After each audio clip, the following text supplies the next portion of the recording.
Welcome to see Anjali Jain classes, guys. Your body to make audit easy. So we have started our ACID 265 and उसमें भी हम काफी कुछ cover कर चुके हैं and we have only few pages left. You can see here in the notes and not even that you can see the bare essay. We have completed the 50% of our syllabus, right?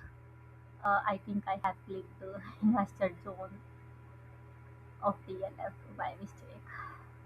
Okay so you can see कि अपने 50% syllabus हो चुका है पूरा, right. अब हम बात करते हैं कुछ मिसलेनियस पैराग्राफ्स की जो कि समझने इंपॉर्टेंट है, that can help you to lift up your marks in the exam whenever you get stuck somewhere in those topics, ठीक है। एंड ये कंक्लूजन लिखने में आपको हेल्प करेगा। तो सबसे पहले अगेन हम नोट से पढ़ेंगे। एक्चुअली अभी आने वाले हैं कुछ पैराग्राफ्स, तो what will be my approach, first we will read with the notes and then we will read one by one paragraph from the essays, like I will complete a 8 para from notes, then we will read to book, then a 9, then we will read again the book। इस तरह से चलेगा, right. तो internal control don't always work individually, ये paragraph किसके बारे में बात करता है कि जो इंटरनल कंट्रोल्स है they don't work in isolation. I C don't work in isolation, right. ये पैराग्राफ इसके बारे में बात करता है, तो समझते हैं इसको। Internal controls don't always work individually, many times multiple controls work together, बहुत सारे कंट्रोल जो है एक साथ काम करते हैं। वन कंट्रोल सपोर्ट्स अनदर, एक कंट्रोल दूसरे कंट्रोल को क्या करता है, सपोर्ट करता है।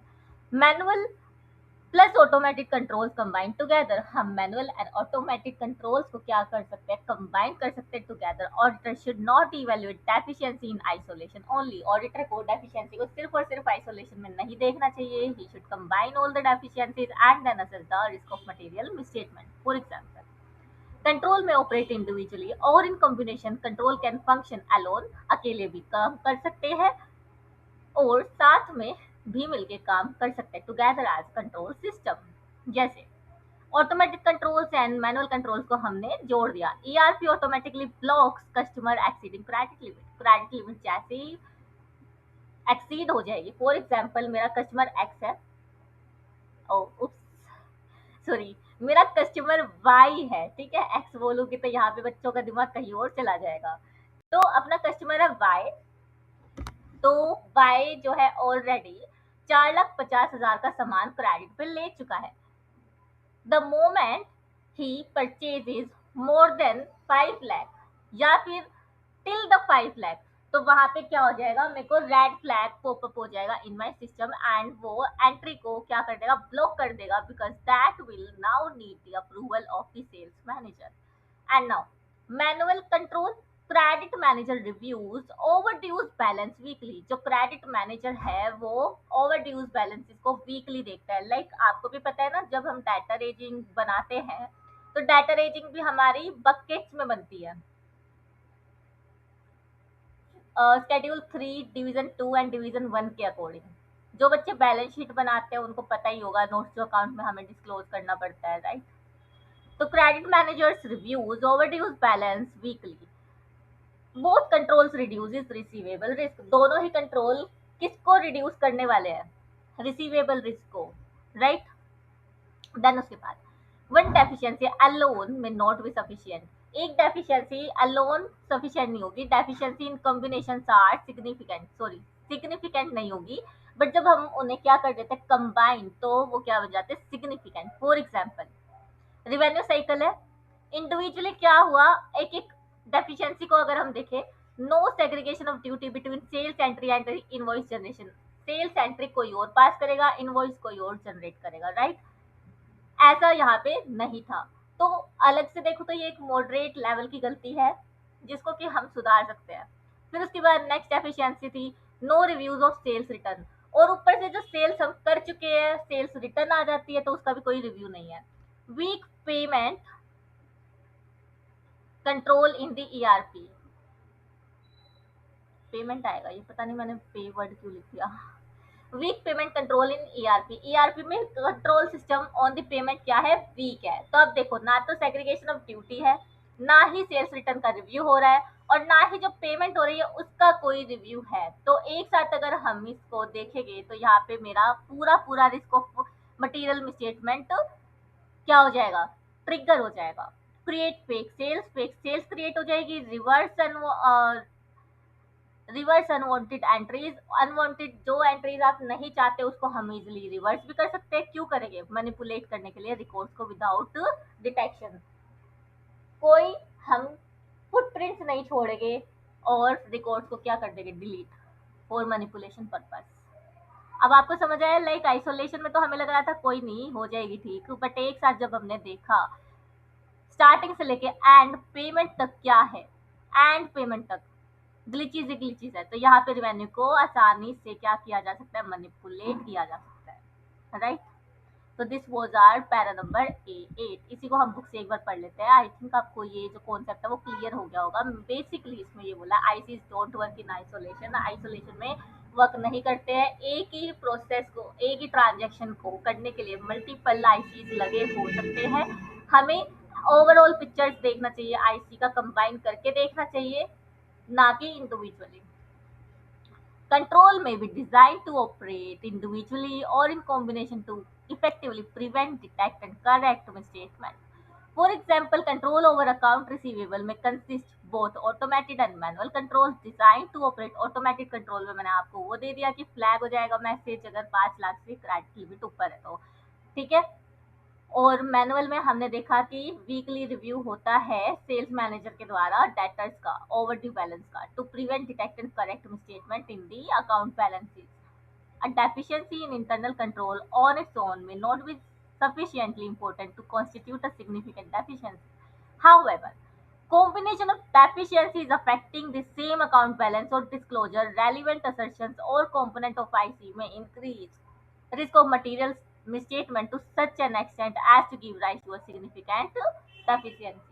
यानी कि कोई डेफिशिएंसी ऐसी है कंट्रोल में जो कि अफेक्ट करे सेम अकाउंट बैलेंस को या फिर डिस्क्लोजर को या रेलिवेंट असर्शन को, जैसे अकरेंस एक्जिस्टेंस, ये हम ऐसे 300, 315, 330 में पढ़ने वाले हैं। और कंपोनेंट को तो वहां पे रोम का जो चांसेस है वो इंक्रीज हो जाएगा, इतना इंक्रीज हो जाएगा कि हमें उस डेफिशिएंसी को क्लासिफाई करना पड़ेगा इनटू द सिग्निफिकेंट डेफिशिएंसी। ये पैराग्राफ आई थिंक आपको समझ आ गया होगा। 5-6 लाइन का पैराग्राफ है, बट इसके पीछे लॉजिक्स ये है जो मैंने आपको बताया, ठीक है। एग्जाम्पल्स दे दे के बताया मैंने रिवेन्यू साइकिल का, मैं लिखवा भी देती हूँ। यहाँ पे हमने एग्जाम्पल लिया एक तो रिवेन्यू साइकिल का for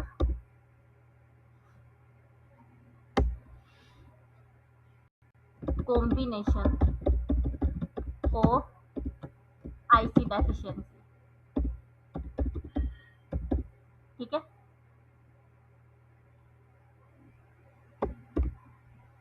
and automated and manual control में हालांकि यहाँ भी दिया हुआ है बट मैं भी ले ही लेती हूँ। ऑटोमेटेड में system flag message if credit goes beyond or equal to 5 lakhs। And manual में अपने पास आ जाएगा वीकली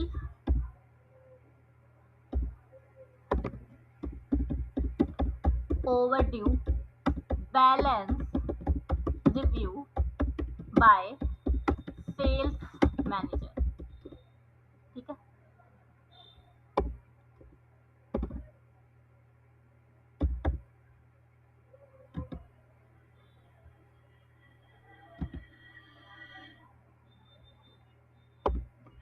ये अपने एग्जाम्पल्स हो गए। यहाँ से आपको सारी चीज़ें क्लियर हो जाएगी। एंड लिखवाया इसलिए so that you will not be giving efforts to again watch the video, right? It's all about saving your time। Then we have another paragraph। दूसरा पैराग्राफ हमारे कॉन्टेक्स्ट में, ऐसे के कॉन्टेक्स्ट में क्या समझाना चाहता है, लीगल और रेगुलेटरी रिक्वायरमेंट्स। ये किसके बारे में, basically legal and regulatory requirement. ठीक है, तो अब बात करते हैं, समझते हैं इसको एंड देन स्टडी करते हैं। Says clear explain alert says auditor to communicate significant deficiencies in ICs। कभी कभी लॉज एंड रेगुलेशन भी मैंडेट कर देते हैं ऑडिटर के ऊपर to report about this significant deficiencies. And आप ऐसे तो भरोसा करोगे नहीं, मैं आपके लिए सेक्शन पढ़ के लेके आई हूँ कंपनीज एक्ट में कौन से होते हैं। तो जो मैनेजमेंट के ऊपर अप्लाई होता है वो तो सेक्शन 134 सबसेक्शन 5 है of the companies act. But हम यहाँ पे किसके पॉइंट ऑफ व्यू से बात कर रहे हैं, ऑडिटर के पॉइंट ऑफ व्यू से सेक्शन 143 सबसेक्शन 3 सब क्लोज जो है 1 आ जाता है, शायद 1 ही बोलेंगे ना इसको। तो सेक्शन 134 सबसेक्शन 5 क्या बोलता है, mandates BOD to state in the boards report they have established adequate IFC internal financial control and that these controls are operating effectively। Section 134 से सेक्शन 5 ऑफ कंपनीज एक्ट 2013 हमें क्या बोलता है, बोर्ड ऑफ डायरेक्टर को बोलता है, management को बोलता है कि तुम्हें अपनी बोर्ड रिपोर्ट में ये स्टेट करना पड़ेगा, ये लिखना पड़ेगा, मेंशन करना पड़ेगा कि you have established adequate internal financial control. आपने आईएफसीज को एस्टैब्लिश किया है एंड जो कंट्रोल्स है वो इफेक्टिवली ऑपरेट कर रहे हैं। एंड सेक्शन 143 सबसेक्शन 3 क्लोज 1 हमें क्या बोलता है, require statutory auditor, statutory auditor के लिए ये to state in their audit report, उनकी ऑडिट रिपोर्ट में whether company has an adequate IFC system in place and operating effectively. यहाँ वो बोल रहे हैं हाँ हमने आईएफसी को क्या कर रखा है, इम्प्लीमेंट कर रखा है, स्टैब्लिश किया हुआ है and they are operating effectively. Auditor बोलते हैं हाँ हमने चेक कर लिया है कि एंटिटी के पास आईएफसी स्टैब्लिश है और ऑपरेट भी कर रहे हैं इफेक्टिवली। तो ये अपनी थी reporting requirement as per A9। ठीक है, इसी को हम क्या करते हैं अपने पैराग्राफ में बढ़ते हैं। Law or regulation in some jurisdictions may establish a requirement particularly for audit of listed entities। Specially जो आईएफसीज है वो आपको लिस्टेड क्लाइंट्स पे ही ज्यादा मैंडेटरली करने पड़ते हैं report. For auditor to communicate to TCWG, हम जब एयरटेल में थे ना तो ये चीजें भी पढ़ते थे आईएफसीज को लेके। तो for auditor to communicate to TCWG और to other relevant party such as regulator one और more specific types of deficiencies, अगर डेफिशिएंसीज अराइज होती है तो ऑडिटर को कम्युनिकेट करना पड़ेगा टीसीडब्ल्यूजी को and whenever required when is mandatory to the regulator that auditor has identified during the audit. Audit के दौरान उसको जो जो आईएफसीज में या इंटरनल फाइनेंशियल कंट्रोल में डेफिशिएंसीज मिली है उसको रिपोर्ट करनी है। Where laws and regulation has established specific terms and definition for these type of deficiency, जब लॉ एंड रेगुलेशन एस्टैब्लिश करके specific terms and definition of the type of deficiency, तो वहां पे जो टर्म्स है and requires auditor to use these terms, और वो terms auditor को यूज करना है। And definition for the purpose for of the communication, the auditor uses such terms and definition when communicating in accordance with legal और regulatory requirement. लो भी हमको कुछ टाइप ऑफ डेफिशिएंसीज के बारे में बता सकता है, डेफिनेशन एंड टर्म्स दे सकता है, तो वही टर्म्स हमें यूज करना है in the communication of IFCs, deficiency in IFCs, right. तो ये आपका था paragraph number A9। Then we will move to A10। A10 में क्या लिखा है, let's have a look from our note first. When laws give terms to the deficiency but not define it, law ने आपको टर्म तो दे दिया, word तो दे दिया है, बट डिफाइन नहीं किया है, तो उस केस में क्या करेंगे, auditor should report certain deficiency, auditor को रिपोर्ट करना है but law does not define, law ने उसको डिफाइन नहीं किया है what exactly qualifies as deficiency, significant deficiency, how serious it should be, कितना सीरियस होना चाहिए, what criteria to use. In such case auditor may use the S 265 guidance for the determining of significant deficiency, seriousness, communication and threshold. ठीक है, communication threshold मतलब कि कितना extent तक हमें एक्सप्लेन करना है। ठीक है, तो बेसिकली जो A10 पैराग्राफ है वो ये बोलता है अगर लॉ एंड रेगुलेशन ने टर्म्स दिया बट उसको डिफाइन नहीं किया है तो हम ऐसे 265 की गाइडेंस को फॉलो करेंगे, राइट। इसको हम लिख सकते हैं फॉलो ऐसे 265 guidance in case L and R, law and regulations, L and R gives the term but has not defined it. Term तो दे रही बट डिफाइन नहीं किया। इस पैराग्राफ का ये क्रक्स है, ठीक है। Where jurisdictions has established specific terms for the types of the deficiency in ICs to be communicated but has not defined such terms, it may be necessary for the auditor to use judgment to determine matters to be communicated further to legal or regulatory requirement. ठीक है। In doing so, auditor may consider it appropriate to have regard to requirement and the guidance of this essay, yani 265. For example, if the purpose of the legal or regulatory requirement is to bring the attention of TCWG on certain ICs, matter of which they should be aware, it may be appropriate to regard such matters being generally equivalent to the significant deficiencies required by this essay to be communicated to TCWG. अगर आपको TCWG को कोई deficiency in internal control attention में लेके आनी है तो you should be aware कि वो इक्विवेलेंट होनी चाहिए to the significant deficiency as defined in SS 265 और जो डेफिनेशन हमने सेकंड पढ़ी ही थी, ठीक है। In the professional judgment of the auditor, deficiencies and the combination of deficiencies are at that extent to merit the attention of TCWG, ये हमने पढ़ा था, राइट। फिर उसके बाद है the requirement of this SA remain applicable notwithstanding that law और regulation में require auditor to use specific term. Law और रेगुलेशन लैंग्वेज क्या बोले, नॉट विथस्टैंडिंग, यानी भाड़ में जाए लॉ एंड रेगुलेशन, उसने कुछ टर्म्स को डिफाइन कर रखा होगा, ठीक है, बट रिक्वायरमेंट ऑफ 265 तो रहेगा ही रहेगा। हमें ऐसे 265 को कंप्लाई करना ही करना है, भाड़ में जाए लॉ में डेफिनेशन क्या लिखी है, टर्म्स क्या लिखी है, ठीक है। तो ये लिखा है। देन उसके बाद next point we have communication of deficiencies in internal control. तो कम्युनिकेशन ऑफ सिग्निफिकेंट डेफिशिएंसी, अभी तक हम क्या देख रहे थे कि डेफिशिएंसीज क्या है, मैटर्स क्या क्या हमें कीप इन माइंड रखने हैं, factors of the significant deficiencies क्या है, अब हम पढ़ने वाले हैं कि कम्युनिकेट कैसे करने हैं, ठीक है। Communication of deficiencies in internal control. तो communicating significant deficiency in writing to TCWG with governance reflect the importance of these matters. आपको communication कैसे करना है, in writing करना है and assist TCWG with governance in fulfilling their oversight responsibility. जब आप TCWG and management को return में deficiencies, significant deficiencies दोगे, communicate करोगे, तो ये help करेगा TCWG को ओवरसाइट रिस्पॉन्सिबिलिटी निभाने में, यानी जो उसकी फाइनेंशियल रिपोर्टिंग प्रोसेस की क्या है रिस्पॉन्सिबिलिटी उसको निभाने में। बाकी ऐसे 260 establishes relevant consideration regarding communication with TCWG when all of them are involved in the managing entity। और अगर TCWG ही मैनेजमेंट है तो उसकी गाइडेंस तो प्रॉपर ऐसे 260 में दी गई है कि आप किस तरीके से क्या करने वाले हो, ठीक है। देन उसके बाद we have next paragraph timing of return communication. Return communication की क्या टाइमिंग रहने वाली है, timing of return communication. Auditor consider whether such communication is important factor in enabling TCWG in oversighting the FRP। Auditor क्या देखेगा कि अगर वो कम्युनिकेट करता है राइटिंग में सिग्निफिकेंट डेफिशिएंसीज को, तो वो ये देखने वाला है वो उसको अफेक्ट करेगी किसको, TCWG की ओवरसाइट ऑफ FRP रिस्पॉन्सिबिलिटी को हेल्प करेगी कि नहीं करेगी। इन लिस्टेड कंपनीज TCWG में need deficiency report, TCWG deficiency report भी ले सकती है ऑडिटर से before approving the financial statement, FS को अप्रूव करने से पहले। व्हाई?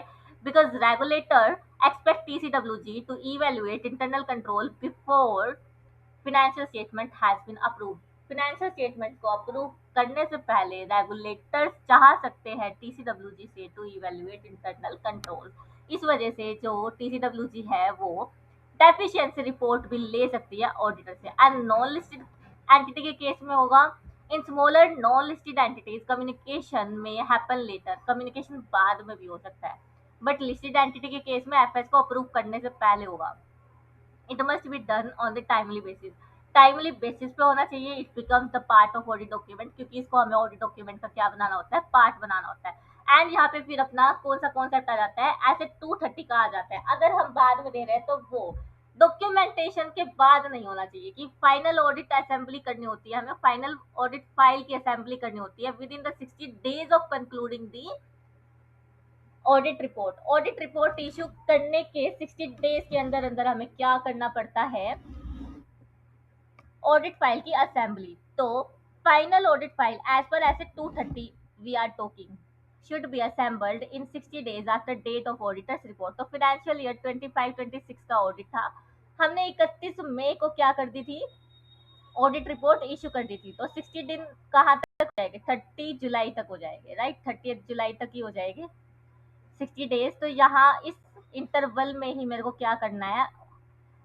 कम्युनिकेट कर देना है significant deficiencies in case of smaller entities, right. तो in determining when to issue the return communication कब इशू करना है, the auditor may consider whether receipt of such communication would be an important factor in enabling TCWG to discharge their oversight responsibility. In addition, in case of listed entities, TCWG governance may need to receive the auditor's written communication before the date of approval of the FS। FS के approval से पहले क्या हो सकता है, उन्हें return communication चाहिए हो सकता है, in order to discharge specific responsibility in relation to ICs for regulatory or other purposes। For other entities यानी कि non listed या smaller entities, the auditor may issue the written communication at the later date, but later date उतना ज़्यादा नहीं होना चाहिए कि audit assembly file में ही ना आ पाए, ठीक है, फिर नॉन कंप्लाइंस हो जाएगी। Nevertheless, in the later case, as the auditor's written communication of significant deficiencies forms part of the final audit file, the written communication is subject to overriding requirements for the auditor to complete assembly of final audit file on the timely basis। तो यहाँ पे मेरा asset 230 applicable हो जाता है, state that appropriate time limit within which the complete assembly of final audit file is ordinarily not more than 60 days after the date of auditor's report। और यही चीज मैंने आपको लाइन डायग्राम में बना के दिया टाइम लाइन बेसिस पे, ठीक है, आपको समझाने के लिए। तो यहाँ पे बेसिकली इस पैराग्राफ में हमें क्या बोला गया है, सबसे पहले तो कम्युनिकेशन इन राइटिंग होगा, ये इसमें बताया है। और A13 में क्या बोला है, timely communication, listed company before FS approval, others within, crux लिखवा रही हूँ, within 60 days of issuing audit report।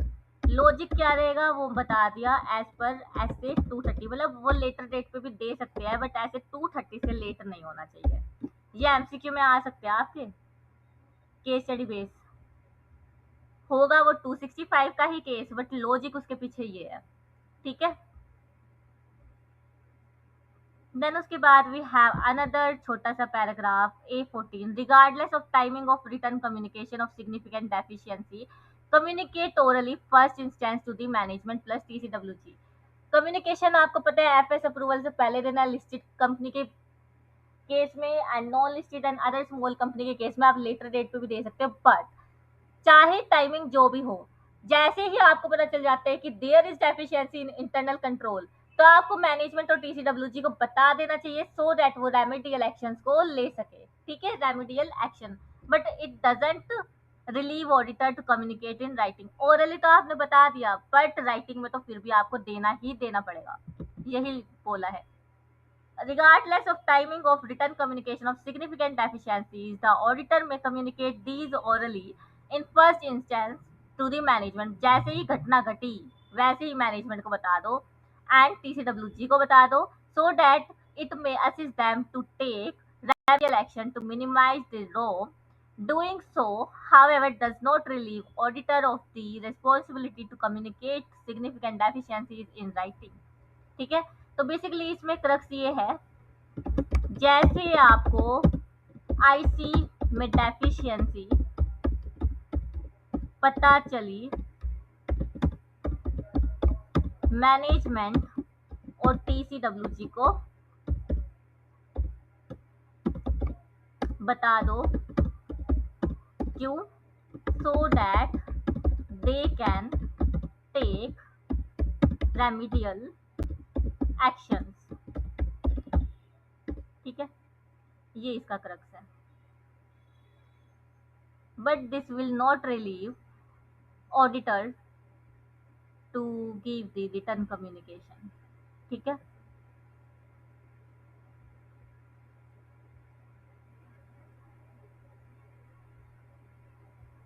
ये आपका पैराग्राफ का मतलब हो गया। एंड आई थिंक नेक्स्ट जो A15 पैराग्राफ है वो हम नेक्स्ट लेक्चर से पढ़ेंगे। यस, नेक्स्ट लेक्चर से ही पढ़ेंगे 15, 16, 17। और और हम देख सकते हैं नेक्स्ट पैराग्राफ। ठीक है, थोड़ा सा ही रहता है अपना ऐसे। आई थिंक 2 लेक्चर में हो ही जाएगा खत्म शायद। हाँ, हो ही जाएगा, ज़्यादा नहीं रहा है। तो ए कहाँ तक हमने पढ़ लिया है?